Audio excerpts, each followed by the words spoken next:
बिना बेटी जहान होई जाई सुनसान। बिना बेटी जहान होई जाई सुनसान। ना सुबह होई ना होई शाम। बेटवा दीह चाहे ना दीह एगो बिटिया तू दीह भगवान। बेटवा दीह चाहे ना दीह एगो बिटिया तू दीह भगवान। कही के बझनिया ताना मारता जमाना। अपन भी लोग हमसे भइले बेगाना। कही के बझनिया ताना मारता जमाना। अपन भी लोग हमसे भइले बेगाना। सुनी दुखवा हमार करी विनीति तोहार। सुनी दुखवा हमार करी विनीति तोहार। एगो दुखिया के दुखवा तुहरा भगवान।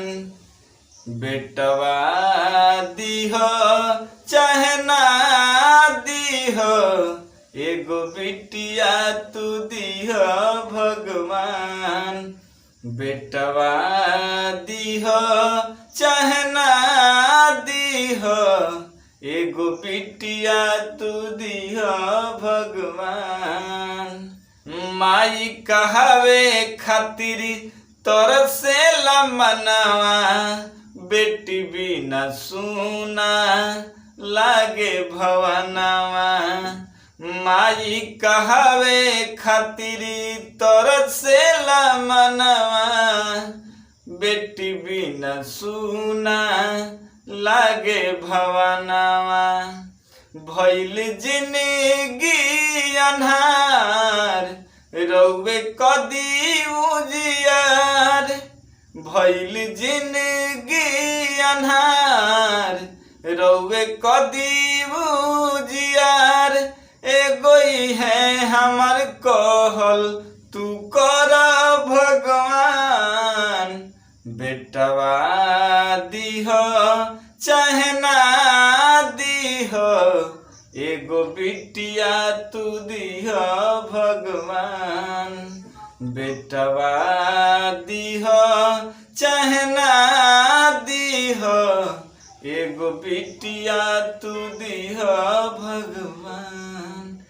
बेटवा दीह चाहे ना दीह एगो बिटिया तू दीह भगवान। तो कैसा लागल गाना कमेंट करके बताएं। अगर गाना अच्छा लागल तो चैनल के सब्सक्राइब कर ली। काहे से कि ये चैनल पर हमेशा असही मजेदार सॉन्ग आवत रहेला।